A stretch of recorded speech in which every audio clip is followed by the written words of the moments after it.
Your gut has more influence over your hormones than your ovaries do on any given day.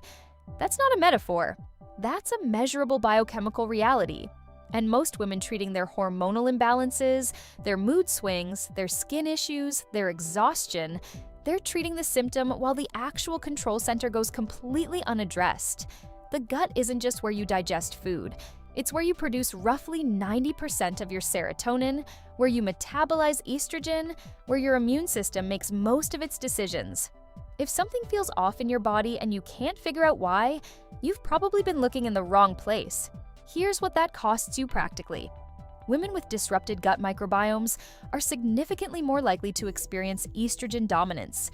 That's the imbalance behind painful periods, PMS that derails entire weeks, stubborn weight around the hips and abdomen, and anxiety that shows up for no apparent reason. The skin issues, the bloating that comes and goes, the energy crashes after meals. None of those are random. They're downstream effects of a gut that isn't functioning the way it's supposed to. And the gap, the thing most women are missing, is that they're supplementing, restricting, tracking macros, doing everything right on the surface, while the foundational system that makes all of that actually work is being actively disrupted by things they think are fine. That gap has a name. Call it the visible effort, invisible problem trap. You're doing a lot, but you're doing it on a broken foundation. So here's exactly what we're covering. 5 mechanisms. 5 things your gut is actually doing that most health content never explains. Not tips, mechanisms. Because once you understand why something works, you can't unsee it, and you stop falling for advice that sounds good but doesn't fit your actual biology. Number 1, the estrogen-gut connection most women have never heard of. Number 2, the foods that are genuinely supporting your microbiome versus the ones disguised as healthy that are quietly wrecking it. Number 3, the cortisol gut feedback loop and why stress destroys gut health faster than diet does. Number 4, the specific habits, not supplements, habits, that have the highest documented impact on microbiome diversity. And number 5, what healing your gut actually looks like on a timeline, because the expectation mismatch here is enormous, and it's making women give up too early. 5 mechanisms. By the end of this, you'll have a completely different framework for how your body works, and you'll understand why most gut health advice you've seen only scratches the surface. Let's start with the one that changes everything. There's a collection of bacteria in your gut called the Estrobolome. Its entire function is to regulate how your body processes and eliminates estrogen. When your estrobolome is healthy and diverse, it produces the right amount of an enzyme called beta-glucuronidase. That enzyme helps package up used estrogen so your liver can flush it out through your stool. Clean system, balanced hormones. But when your gut is disrupted through antibiotics, chronic stress, a low-fiber diet, or too much ultra-processed food, beta-glucuronidase gets overproduced. That overproduction means estrogen that was supposed to leave your body gets reactivated and recirculated. It goes back into your bloodstream, and that's estrogen dominance. Not from your ovaries producing too much, from your gut recycling what should have been eliminated. This is why women on perfectly balanced diets still experience hormonal chaos. This is why treating hormones without addressing the gut is like trying to fix a flooding bathroom without turning off the tap. Everything comes back to this. Your gut is the downstream regulator of nearly every hormonal signal in your body. That's the through line. Remember it. Now here's where most gut health content misleads you. And I want to be direct about this because it matters. The conversation around gut health got commercialized, which means it got oversimplified. You were told to eat yogurt, take a probiotic, maybe add some kombucha, and call it done. That's not wrong exactly. But it's so incomplete that it functionally fails most women. Here's the actual mechanism. Your gut microbiome needs 2 things to thrive: diversity and fuel. Diversity means a wide variety of bacterial species. Fuel means prebiotic fiber, the non-digestible plant material that feeds those bacteria. Probiotics, like the ones in yogurt or supplements, introduce bacteria. But if you're not feeding them, they don't colonize. They pass through. You spent money to rent bacteria you didn't keep. The foods that genuinely move the needle on microbiome diversity are high-fiber plants. And the research is specific here. Eating 30 or more different plant foods per week is associated with significantly higher microbiome diversity than eating fewer than 10. Not 30 servings, 30 different types. Herbs count, spices count, seeds count. This is achievable, but it requires thinking differently about your plate. Now, the disguised problem. Foods marketed as gut-friendly are sometimes the opposite. Flavored kombucha drinks with 20 grams of added sugar are feeding the wrong bacteria, the ones that thrive on sugar and produce inflammation. Low-fat yogurts loaded with sweeteners disrupt the same microbiome they're supposed to support. Protein bars with sugar alcohols, sorbitol, xylitol, are documented to cause dysbiosis, which is the technical term for a gut microbiome that's gone out of balance. You're not doing something wrong by eating these. You just weren't told what they actually do inside your body. The rule is simple once you see it. Feed diversity with variety, and feed your bacteria with fiber. Everything else follows from those two principles. This one surprises people. Chronic stress is one of the most potent gut disruptors that exists, more immediate in its effect than most dietary choices. Here's the mechanism. When cortisol spikes, from work pressure, undersleeping, overexercising, emotional stress, even blood sugar swings, it triggers changes in gut motility, meaning how fast food moves through your intestines. It increases intestinal permeability, which is the technical basis of what people call leaky gut.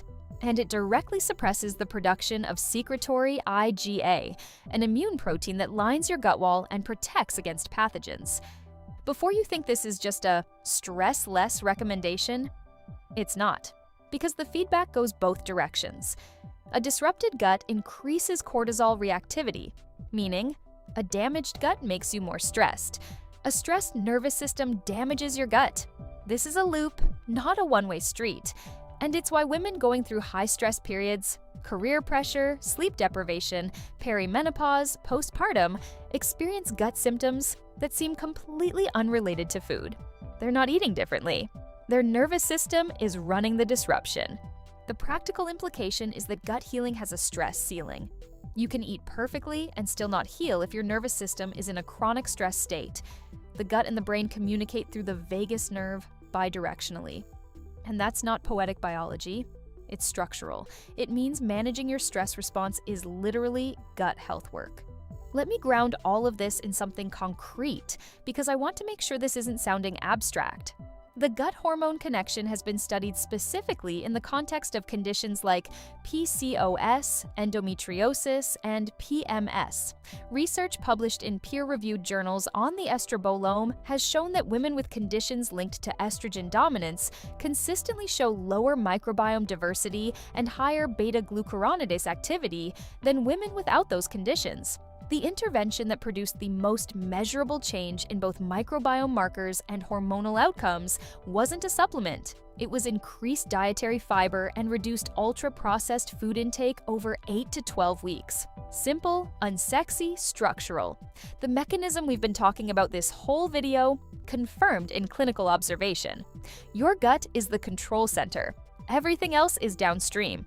Because the gut runs on diversity and nervous system safety, the habits that protect it most are the ones that support those two things directly. Chewing thoroughly is one of the most under-discussed gut health inputs. Digestion begins in the mouth. Amylase, the enzyme in your saliva, starts breaking down carbohydrates before they reach your stomach. Eating quickly and under-chewing means larger food particles reach your gut, where they ferment incorrectly and feed the wrong bacterial populations. This isn't a minor detail, it's a foundational mechanism. Sleep is the other one. Your gut microbiome has a circadian rhythm. It cycles with your sleep-wake pattern. Chronic sleep disruption, less than 7 hours inconsistent sleep timing, measurably reduces microbiome diversity within days, not weeks, days. This means that sleep is not a wellness bonus. It's a direct gut health input with a rapid effect. And movement, specifically low to moderate intensity movement done consistently, increases microbiome diversity independently of diet. The mechanism is partly vagal tone, partly gut motility, partly anti-inflammatory signaling. A 20-minute daily walk has documented microbiome benefits that are distinct from what you eat.